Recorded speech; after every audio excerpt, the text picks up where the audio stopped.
Tonight on All Systems Go, we've got fights galore. Both on screen and live. The cast will fist fight each other for C block. It's about time. All Systems Go starts now.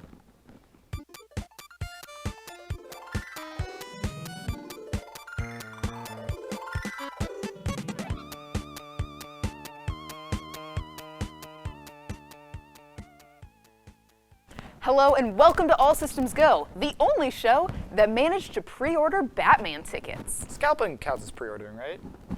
I'm Nick Nightwing. And I'm Jenica Joker. Let's get into it. The fight for streaming services just took a turn into Sony's lane. The popular anime streaming service Crunchyroll was recently bought up by Sony's Funimation Global Group. And in a monopolizing move, the company will add all of its content from their anime service Funimation onto Crunchyroll. So you might want to consider canceling your subscriptions. But Funimation will still be available to those who would want to use it, even though 1,600 hours of content and 50 titles are now available on Crunchyroll, with more coming over time. If you're worried about a price difference, don't be. There doesn't seem to be any news of an increase to the monthly subscription, so you'll still get all that content and more for $7.99 a month. Elden Ring publisher Bandai Namco just made a major move for its employees. The company has informed its Japanese staff that they will receive a pay increase that is intended to improve workability by stabilizing their income. The publisher is hoping that the pay increase will also encourage an environment for its employees that will create active participation and connect with its fans.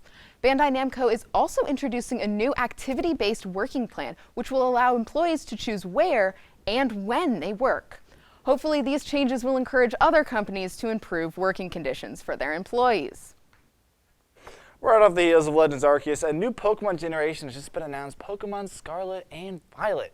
It takes place in a whole new region, which has been said by Pokemon to be an open world, implying an evolution to the Pokemon format. The starter Pokemon, now renamed to partner Pokemon, include a fire crocodile, water duckling, and grass cat. Scarlet and Violet make this Gen 9 for Pokemon, and as for the National Dex, there is no news on the National Dex, whether it will be returning or not. Pokemon Scarlet and Violet will be stepping out of the tall grass for Nintendo Switch in late 2022. What do you get when you put 5 assassins on one high-speed train? Action, adventure, and apparently Brad Pitt in a bucket hat? The upcoming film Bullet Train is adapted from the international best-selling thriller Maria Beetle by Kotaro Isaka.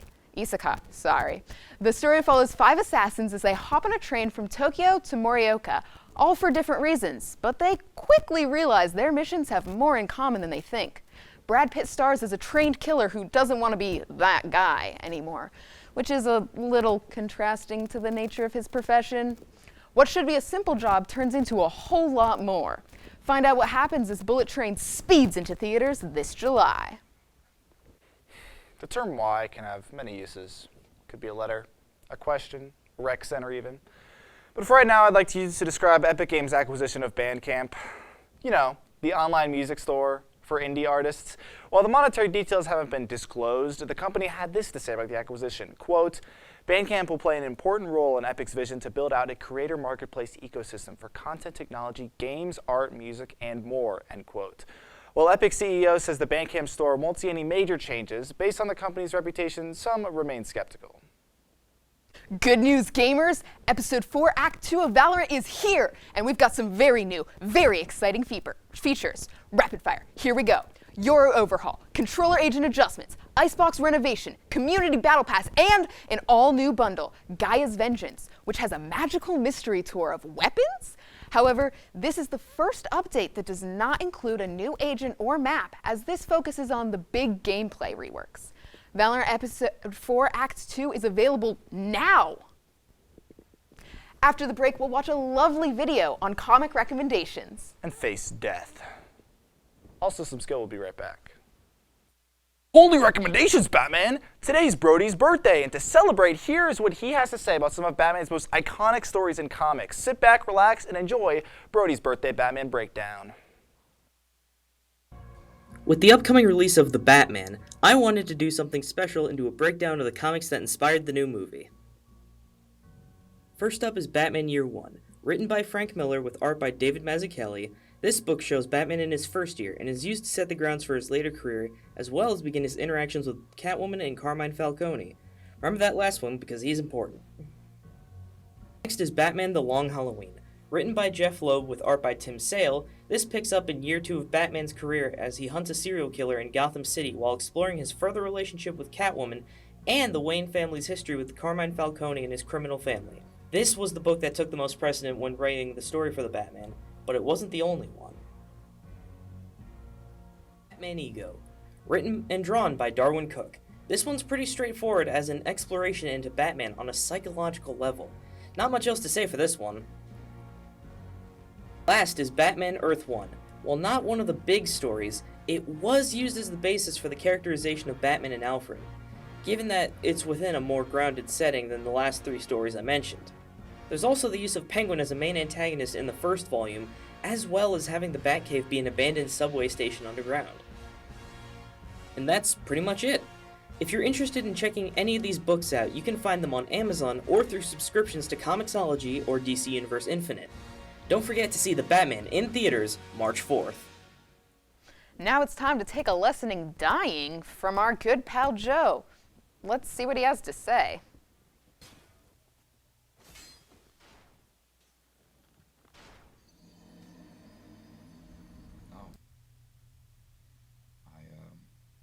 I guess that could make a pretty good video idea.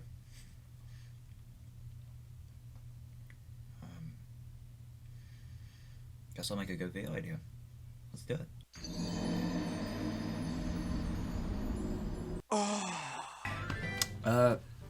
You mind if I show you a quick video real quick? Take a look. Oh, hey dude, what's up?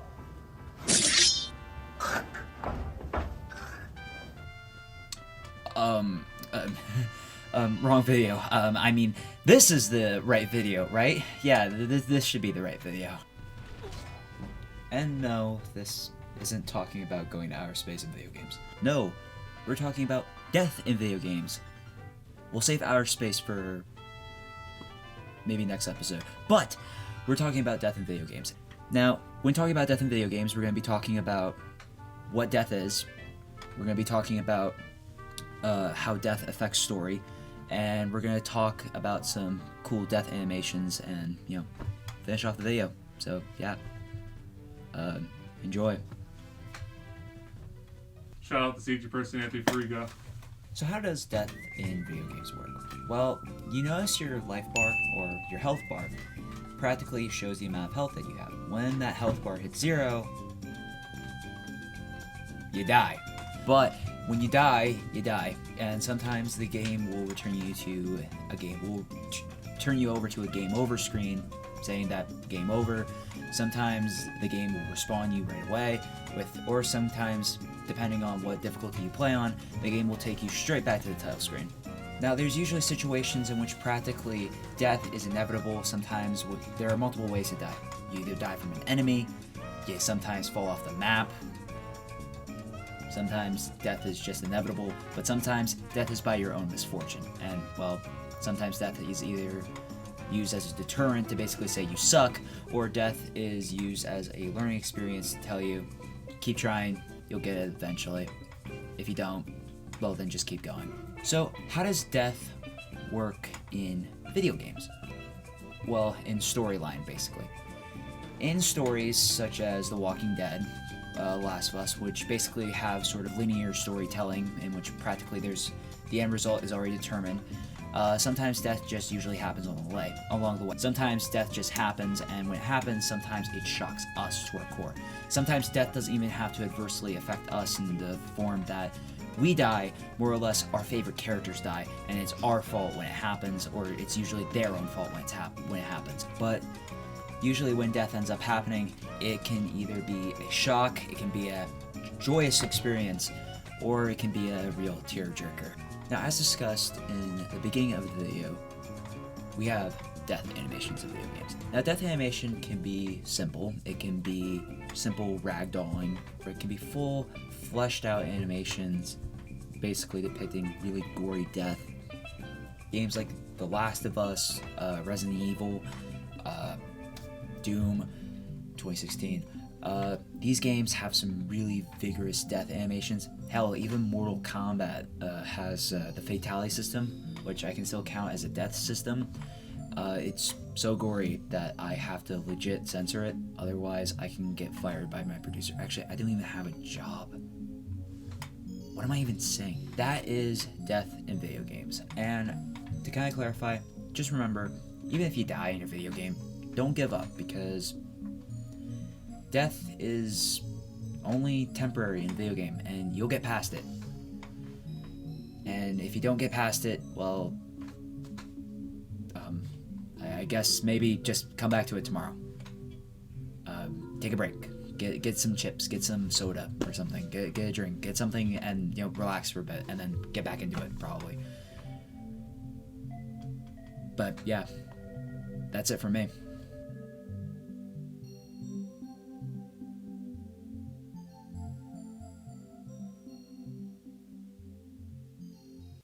Up next, we'll join Nereid and the cast as they take a deep dive into the anti-hero. All Systems Go will be right back. Welcome back, everyone. Today on All Systems Go, we have some heroes that don't seem like heroes. So let's get into it. First of all, who is your favorite anti-hero? Who wants to go first? I can go first. Yeah, that works. My favorite anti-hero is Loki, I think, especially from the Marvel movies. I think just because he kind of like really represents what an anti-hero is, because he's very like chaotic and he's good and bad, and I think he's just like super fun. Okay. I know a lot of people very much like the Loki, and apparently he's very good in his series. Yeah, but Yes. there are some people that say that he's not an anti-hero. They consider them as a villain. So Still villain? yeah, what do you think about that? I don't He's, know. he's like a villain, but he's kind of on the good side. Mhm. I don't know. So what about you, Brody? Who's your favorite I'd anti-hero? say my favorite anti-hero is probably Red Hood, because Okay. yeah, I think especially like when he first came back on the scene, like his before the current comics where he's like all like gung ho, his whole plan was like Batman's job of just locking up criminals and just putting them back in and then they get out wasn't working.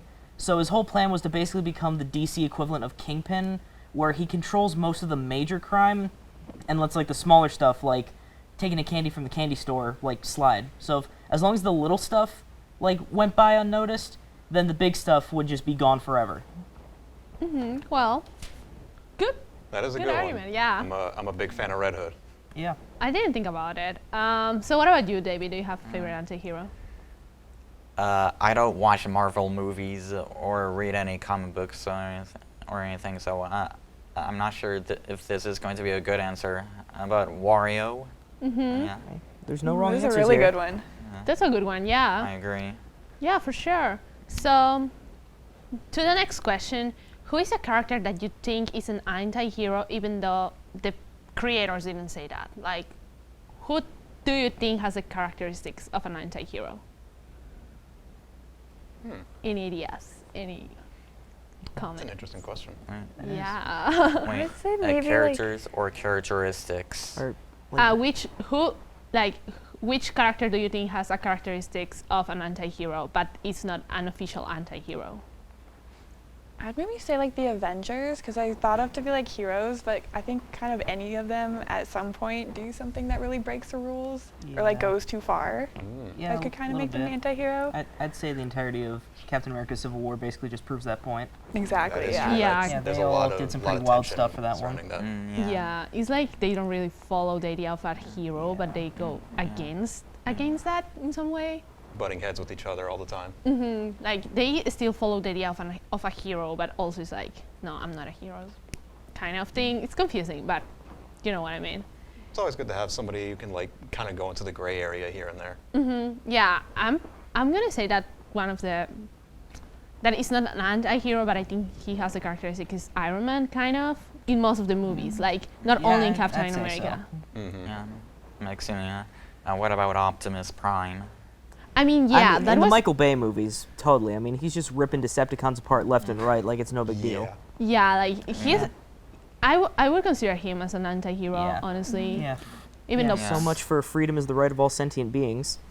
yeah, even though there are a lot of people saying that he's only a hero or something like that. Yeah. True. Yeah. So we were talking about favorite anti-hero, but which one is your least favorite anti-hero? Ooh. Least favorite.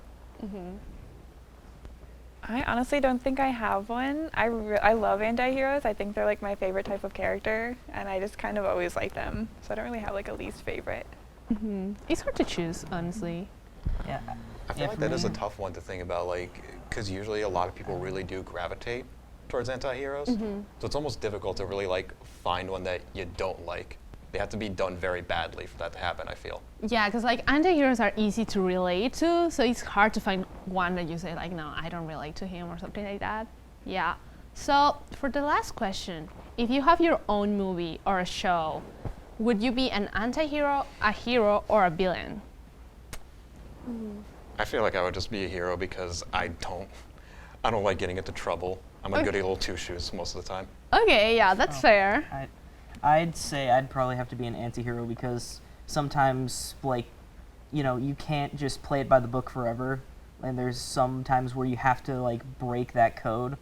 Like, again, like, Red Hood's my favorite for a reason because he's willing to do some things that Batman normally won't do, and sometimes what Batman won't do has to be necessary. Like, you know, like, even if it means, like, you know, controlling, like, crime in Gotham, it's better than just letting, like, you know, Two-Face and the Riddler back on the streets, like, in what's basically a revolving door from Arkham. That makes sense. Alexa, do you have? I feel like I would want to be an anti-hero because I think that they're cool, but I would probably be a hero because I would be too scared to, like, break the rules. What about you, David? Oh no. I think I'm leaning somewhere towards anti-hero. Yeah, that makes sense. I would be an anti-hero too, to be honest. So that's all the time we had today, but don't go anywhere because we have a guest all the way from Lost City. Nick ventures into uncharted territory as he gives us a rundown of the first Uncharted game, which is kind of charted territory by now, but whatever. Whew. Video games. Indiana Jones.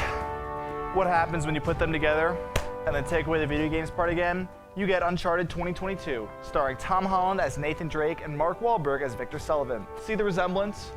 I don't! Okay, so the studio took some creative liberties when adapting Uncharted's story. Like, instead of Drake meeting Sully in the streets, he meets them bartending. And, like, the original game is really good, so they decided to make the movie really bad. Did I say that part out loud? Uncharted Drake's Fortune, released on November 19th, 2007 in North America, exclusively for the PS3. But I played it, along with its sequels, on the Nathan Drake collection for the PS4. In Uncharted, he plays Nathan Drake, a snarky but lovable treasure hunter, and I really like Drake's character. He's serious when he needs to be, but is on the whole a pretty goofy and super endearing character. But under the goofiness hides like a surprising degree of intelligence. Drake sports an extensive historical knowledge on ancient civilizations and architecture, and can even speak a couple languages. But then on the flip side, he says stuff like, oh crap and oh geez, in like the middle of harrowing, life-threatening scenarios. Speaking of life-threatening scenarios, we got the pirate gang, who's after the same thing Nate is, El Dorado. No, not the City of Gold. It's actually just a big statue. Also, I said gang, but small army is probably a better way to put it because I killed literal thousands of these guys over the course of my 8-hour playthrough. We'll get to the gameplay later, okay? Also with Drake is Elena Fisher, a camera woman for a TV show that Drake somehow convinced to fund him essentially grave robbing. Drake tries to cut her off once things start heating up with the pirates, but she sneaks onto his plane anyway, which, lucky for her, crashes and explodes immediately. Oh yeah, also, how can I forget? We have Sully, Drake's mentor/father figure. Sully's a super important part of the story that really helps to highlight Nate's character. Oh, what's that? He's dead? Never mind, he's dead. They killed Sully. So yeah, El Dorado, the plot device driving everything. A MacGuffin, if you will. It's on this mysterious island with all these ruins, and Drake's gotta find it before the pirates do. That's it. That is the entire plot of the game. Find El Dorado, fight the pirates so they can get it. Start to finish, the goal does not change. There are some little twists, there are many story elements. The plot stays the same. This is one of my biggest problems with Uncharted, is just how simple the story is. There's like 3 villain characters, but they're all pretty forgettable. There is a twist near the end that I don't want to spoil. I thought it was kind of cool, but by that point you have like not even 2 hours left in the game, so it doesn't really make up for the majority of the game being pretty boring. That being said, I still liked the story, but ultimately for an action game like Uncharted, that doesn't matter nearly as much as the gameplay. Get it? The gameplay because we're moving on to the game. Transitions are hard, okay? Uncharted's core gameplay spans all of the games and can essentially boil down into two mechanics: climbing and shooting. They're usually separate, but I think Uncharted is at its best when they're happening simultaneously. I'll talk about them separately first. So we got the gunplay, a cover shooter, if you will. Hide, shoot. Pretty fun, pretty simple, very linear. You get 2 weapon slots, so your loadout basically depends on what the enemies in that area are using, which lets the developers tailor certain encounters for certain weapons, which they barely ever do. All right, so I'm gonna explain to you how every single enemy encounter on Uncharted Drake's Fortune works. It's basically the exact same every time. And after I explain this, you will have played the entire game. So, you're gonna run into some ruins with a bunch of conveniently shaped chest-high walls. The ruins are also gonna have like 7 exits where about like 40 pirates are gonna pop out of nowhere. But it's pretty easy, you just massacre all of them. So yeah, speaking of the weapons, there's about 14 different weapons across the game, but I always found myself just using the pistol for everything. There's no weapon sway, I just dink off headshot kills from across the map. And before you ask, I played on a hard mode. I'm a gamer. I've beaten Dark Souls, okay? Naughty Dog did make some effort to mix up the combat with the vehicle sections. Between like the janky boat driving and like the weird, incredibly boring turret sections on the vehicles, it does add some variety to the desperately repetitive gameplay, so I will give them credit. They did try to spice it up a little bit. Endgame, I'm getting pretty sick of the same old hide-and-seek shooting gameplay, but give me some conveniently placed pipes and ridges and oh boy, am I always down to clown with some climbing. Climbing. Does it look like I'm climbing? Enemy like I'm climbing. I genuinely believe Uncharted would not have gotten a sequel if there was no climbing and it was just shooting. It really makes the game stand on its own as completely unique, and it's a nice break between the gunplay sections, and it lets you really appreciate the cool set pieces which fit perfectly in a game all about exploration and adventure. It's also the most cinematic part of the game. Mine is the actual cinematics, but obviously that's not, you're just watching cutscenes, that doesn't count. Just shut up. Because in certain climbing areas, it'll show like fixed camera angles that shows off the cool angles of the levels you're scaling. Sometimes there's even a puzzle or two you gotta complete to progress. Being in centuries-old ruins, you're bound to run into a contraption or two, but the puzzles are so simple. They just boil down to rotate the objects in the correct orientation. And look, I'm not asking to solve like a Rubik's Cube here, but don't treat me like an idiot. But overall, I liked Uncharted Drake's Fortune. And even though it has a boring story, forgettable villains, gets repetitive both in gameplay and scenery, and the graphics have not aged the best. Hey, but at least for the PS4 version on the Nathan Drake collection, they look pretty good. But we haven't gotten to my favorite part of the game. It's only 8 hours, which means you can get to Uncharted 2 pretty fast. Up next, get ready to fight, because we've got some serious moves coming your way. All systems go. We'll be right back.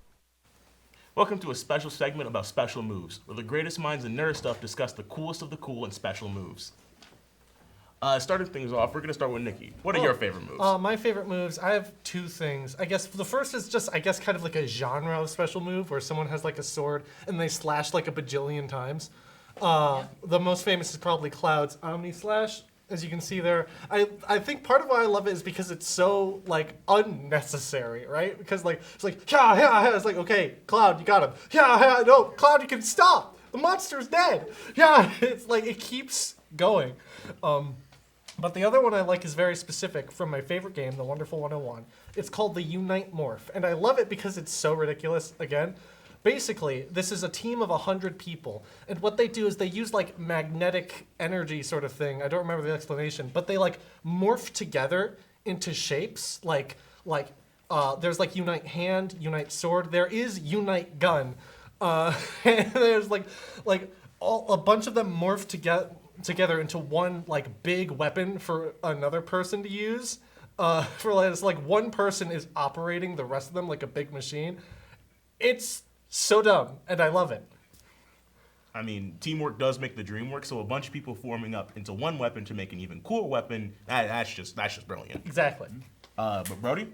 Okay, so this one in particular, this is from a franchise, and it is a finisher from the Kamen Rider series called the Rider Kick. It's the signature finisher from 50 years worth of television in Japan, and basically it's just guys in suits jumping in the air, doing a flip, and kicking a monster till it explodes. Is that it? Is that what makes it special? That it just makes things explode? And also, it's as the years went on, starting from 2000 onwards, they got more wacky because now you got guys launching themselves into space. You got guys jumping through a deck of cards. You got a video game. It's I don't know. It's hard to explain. It's very like applicable. Like it's like yes, it applies to anything and everything. There's a lot of variation like by series because there's a multitude of themes. Because it goes from a simple like flip into a kick into some pretty wild territory. Like again, space, cards, video games, ghosts. So it has that kind of when everything is when all you have is a hammer, everything's a nail kind of logic where you can kick it. More you or should less. kick it. Yeah, if you can kick it in a flashy format, that's basically the rule of the series. And then they'll explode. that Disney Yes. show. It's like Power Rangers. It's like Yeah. you hit them with a sword and they blow up for some reason. Yeah, Power Rangers, but cooler. Exactly. And the original. Isn't it? Aren't they the same thing? Actually, no. It predates it by a good it predates the series that made. Not a Power special Rangers. move, Joe. Whatever. Damn it. So I feel that my favorite special move would have to be the up B for Luigi in Super Smash Bros. I know that sounds very cliche. I know it sounds like an uppercut, but the fact that That's what it is. It's an uppercut. I know, but still, it's a special move on its own because it's a special input. Yeah, no, It's a special specific input. technique. That's completely fair. Yeah, but I think it's one of my favorite because it's the idea that you get close to your opponent and then you just do a simple up B and you can just take them out nearly at like 75. Yeah, no, it's a classic. Just getting someone and making them go up. Yeah, exactly.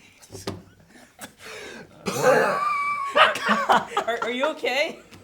Oh, that hit me harder than I thought it would. What, making someone go up?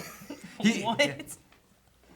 You uppercut and he goes up. Oh, I don't know why that was so funny to me. I'm sorry. Please continue. But no, I mean I know it's been like a traditional move, like in Smash, universe. But I mean still, it's one of my favorite moves just like to talk about, and I don't really have any other special moves, but. That's understandable. I mean, I think Luigi, specifically, has some really good ones, like his Lightning Hand in Superstar Saga, which is basically just uppercut, but with lightning effects, which I think makes it even cooler. Actually, it's like referring to the Wonderful 101. It's like when Luigi combines, like in Dream Team, where he combines into one big Luigi, and he can do all these super moves. 2013. I Same believe. year. Wow, that's really specific. Literally exact same year.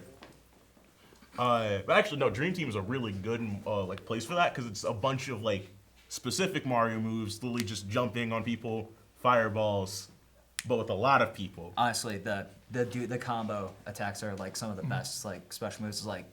They're just so quirky and unique, and they have their own design. Really, why are you laughing? Nothing. Well, because it has anything. Luigi, and everyone loves Luigi. There's Yeah. a bajillion of Luigi going yahoo. We all love Luigi. Luigi's amazing. Can we turn this into a Luigi fan club? We don't have to. Yes, I mean, Luigi does have other really cool moves, like his old Final Smash from Brawl, which was just the Zawarudo. He was just dancing. That was just Zawarudo. That's it. Oh yeah, I because forgot about that. The lore behind that one's really funny because it's him getting all of his power from being in Mario's shadow for so many years. So it creates this alternate reality he can summon, which makes it an amazing special move in its own right. is that real? Yes, that is real. That is the trophy. My God. I don't believe you. You should. I'm not lying. I'm looking into this later. Is that actual lore? My God. That's real. I mean, all of the Final Smashes are pretty solid, but if I personally pull from an ultimate move, I'd say in Dragon Ball, most of the fighting games, just the classic of really, really big Kamehameha. I don't know why. I don't know why you guys are upset. Just going like this, person dies. That's brilliant. Easy money. Easy money. I don't understand it. I mean, there's a lot of series that have just big laser beams that kill things. I'm sorry, Brody, but that's all the time we have for our special little segment. I don't care what you were saying. Speaking of special moves, here's a video on an anime with a lot of them.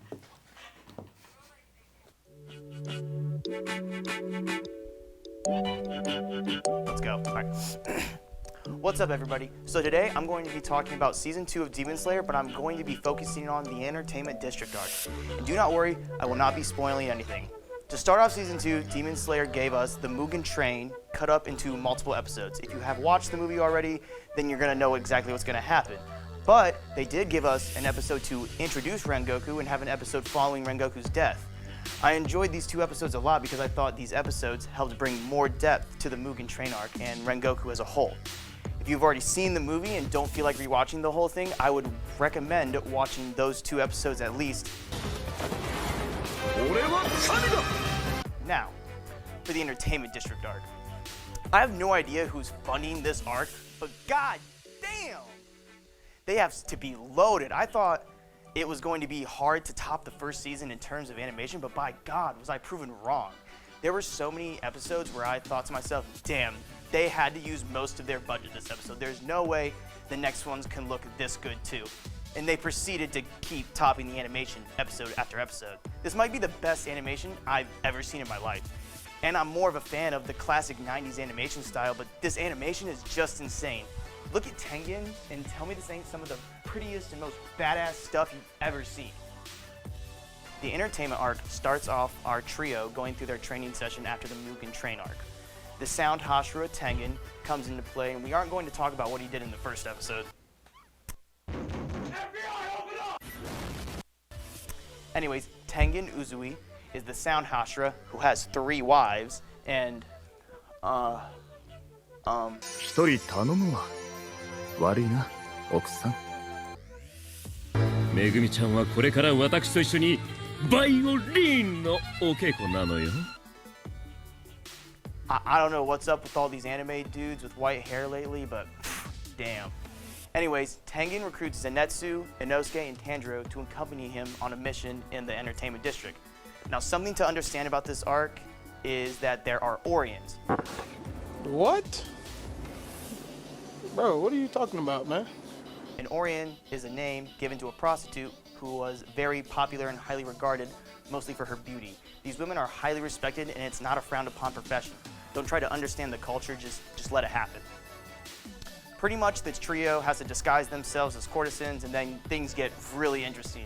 The second half of the arc has about 6 to 7 episodes of balls-to-the-walls action with amazing animation, as I mentioned earlier. Now, I think in terms of the story, the first season still had a better story going, and it kept me very engaged with the story in the first season. The Mugen Train was another heavy emotional arc, but I think this arc really keeps you engaged in the sheer amount of action, which I was not mad about. Just be ready for power-ups and biting your nails the whole time because this season is insane. I do have one complaint about the second season. It was announced that the final episode of season 2 was going to be 45 minutes opposed to the usual 23 minutes. So can somebody tell me why when I went to watch the last episode, it was only 33 minutes? Now, this is 45 minutes. This is also 45 minutes. And in case you didn't know, 45 minutes is 3/4 of an hour.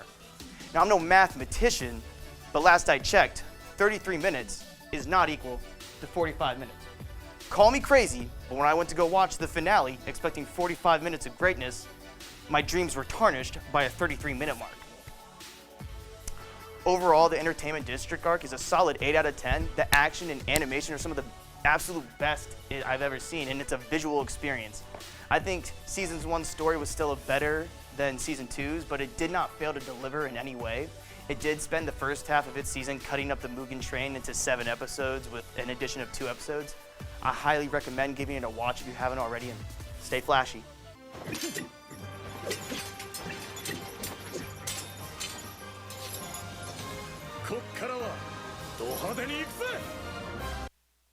Get ready, because Max and I are going to be playing your new favorite game, Violence!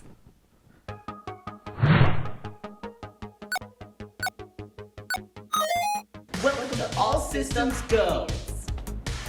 Today, Max And Jenica are going to master all of the fighting moves from video games. Let's do this thing! Yeah!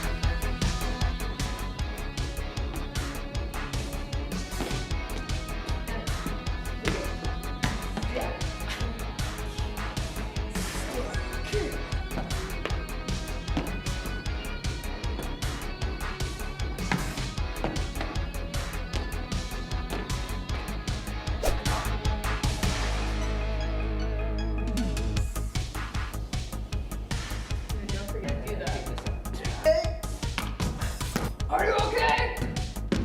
Are you okay? Ooh. That's not good. Are you okay? Are you okay? Are you okay? Are you okay?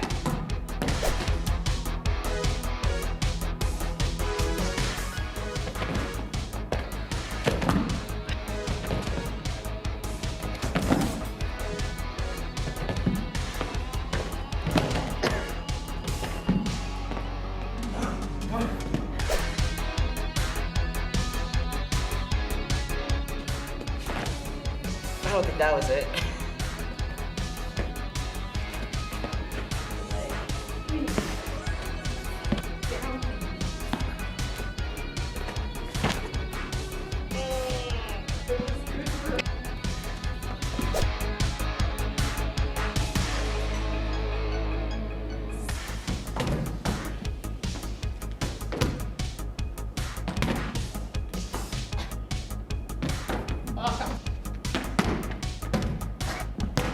Basketball.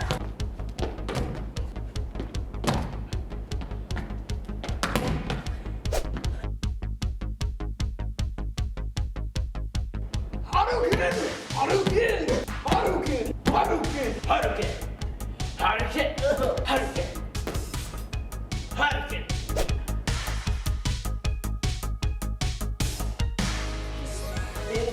Like, Yeah.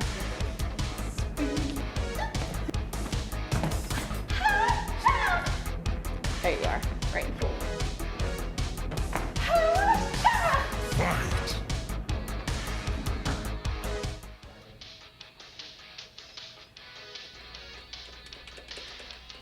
this game sucks. Wanna head back to SG? Yeah.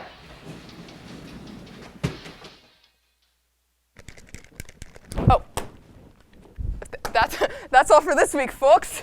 But make sure to come back next Wednesday at 9 to see our smiling faces. And in the meantime, make sure to check out our social media for more ASG. I'm Jenica Jenick. And I'm holding the show hostage. What? That's right. What was your favorite part of this episode? I mean, I had a lot of fun with Max and I's fights. A little known fact, you can either do a cartwheel or do a somersault from a standing position. Those are the two genders. Those are the two Those genders? are the two genders. Also, happy and I'm birthday, Brody. Happy birthday, Brody. Before we forget, it was Brody's Brody, birthday. come on in here. Happy birthday, Happy birthday, Brody. bud. Come on, Happy come birthday, on, Brody. come on down. Come on. Yes. Happy birthday. Are you really Superman? I wish. I thought you liked Batman. Your video is Batman.